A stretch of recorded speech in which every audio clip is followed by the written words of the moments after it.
Assalamu alaikum students. Today it's a history lecture, chapter number 8, the flowering of the arts in Mughal times. In this chapter we are going to know about Mughal architecture and gardens and Mughal capitals, Mughal paintings and books. About great buildings of the Mughal emperors. A historian has said that although the Mughal emperors are long gone, their architectural achievements, expressive of their genius and personality, have rendered them immortal. What this means is this, that we can learn about what the Mughal emperor were like from looking at the building they left behind them.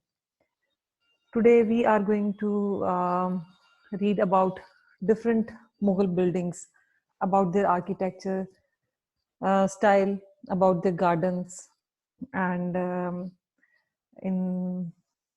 the first, I'll tell you about Akbar's building and how Akbar's building shows his character. The great age of Mughal architecture was begun by Akbar. He included Hindu style as well as traditional Muslim design. Islamic calligraphy was in his buildings, and was not interested in building mosque. This was the type of buildings Akbar used to build, and he was not interested in building mosque, and he built many temples and all the stuff, and it all was traditional Hindu style. And now I'll tell you about the Humayun, mausoleum of Humayun. How it was. It was on bank of the Yamuna River in Persian style garden with water channels, tanks and waterfalls. The building use of cupolas and marble displays a mixing of Indian style with Mughal styles. And this was about the mausoleum of Humayun at Delhi. And now Akbar's fort at Agra. It was made with red stone walls, which was 70 feet high, running along the top of a cliff, are a symbol of Akbar's power and strength. It was 70 feet high and had red sandstone walls. It's Akbar's fort at Agra. It contained more than 500 sandstone buildings, which were later replaced with white marble, once by Shah Jahan. This was about Akbar's fort at Agra, and red stone was used in it, and it was high building. And in Shah Jahan period, it was replaced by white marble. And now I'll explain you about the building in Fatehpur Sikri, which was Buland Darwaza and Dargah Mosque. These are the famous building. Buland Darwaza was also known as Gate of Victory. It was made of marble, sandstone, and gateway is almost 54-meter high and forms the southern gate of Dargah Mosque.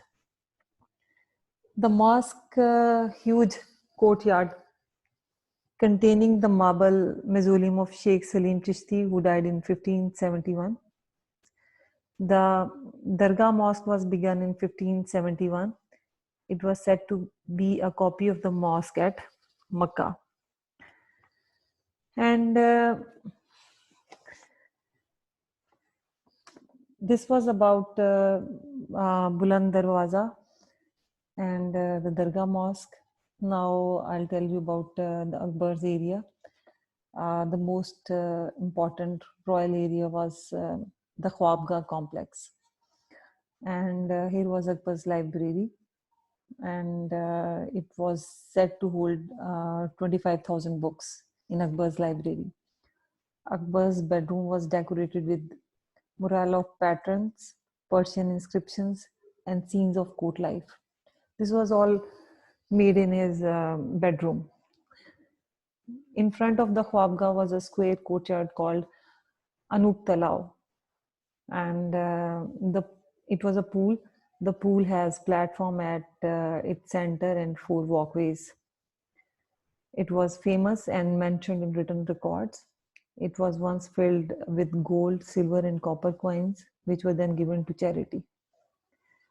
This was the Akbar area, and now I'll explain you about the buildings in the reign of the Shah Jahan.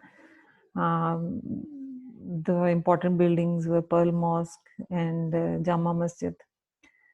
In Shah Jahan's reign, Mughal architecture reached the summit of excellence. He built on a grand scale, but his buildings were more elegant in style. He used white marble and a lot of decoration. At the age of 16, he redesigned many buildings at Agra Fort. He was interested in mosques and built a large number. The one was Pearl Mosque, which I'm going to explain you about the Pearl Mosque, which was made by Shah Jahan. The Pearl Mosque at Agra fort is made of white marble, except for a floor inlaid with yellow marble and an inscription in black above the entrance. There was an inscription above on the entrance that was in black color. The Pearl Mosque at Agra fort is believed by many people to be the most majestic of all Mughal mosques, and it was finished in 1653. And the second building that was the Great Jama Masjid, it was built near the fort. Jama Masjid had 3 gateways, 4 towers, and 2 minarets. And it was constructed with white marble and red sandstone. It is the largest mosque in India. Now I want to explain you about the Taj Mahal. It was the mausoleum for his wife Mumtaz Mahal, and it took 20,000 workers and 20 years to build. And thousands elephants were needed to carry buildings materials, and the cost was enormous. And marble was brought from far away. And Shah Jahan chose an unusual blue-veined marble from quarries at Makran near Jodhpur. Each piece was carried from Akbar's deserted capital at Fatehpur Sikri to build garden walls, entry, arch, mosque, and rest house. And experts were called from all around the world, and craftsmen from all over the Eastern Islamic world on it. They included calligraphers from Shiraz, Iran. They were the famous at that time. Ornament makers from Kandahar and Samarkand, and stone cutters from Bukhara,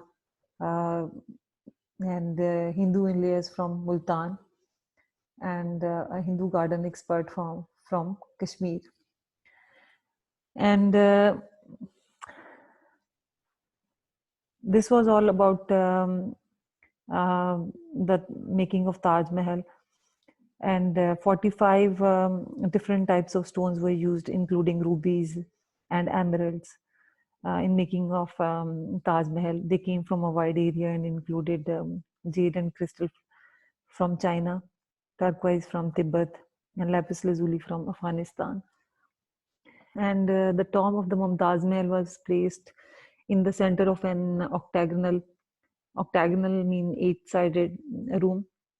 When Shah Jahan died, his tomb was squeezed in beside her, where it looks out of place in the otherwise balanced design for the building and garden. This was all about the Taj Mahal, and made by the Shah Jahan. And now I'll tell you about Heron Minar, and that was the Jahangir's royal hunting ground. And it was 100 feet high, it is, and built by Jahangir, and a fine example of Mughal hunting ground. It was built north of Sheikhupura, and it was later used by Shah Jahan. The Heron Minar had a large pool with brick ramp leading down to the water so that animals could drink water. And the octagonal pavilion in the center was built during the reign of Shah Jahan. This is Jahangir Royal Hunting Ground, Heron Minar, and it's north of Sheikhupura and 100 feet high and built by Jahangir. This was from page number 120 to 128 and chapter number 8, the flowering of the arts in Mughal time. I hope you understand about the buildings of Mughals, Akbar, Shah Jahan, Jahangir, their important buildings, and you came to know. Please do the questions you can see on the screen. First of all, read from page number 120 to 128 thoroughly and underline all the important points, and then do this work. Thank you so much.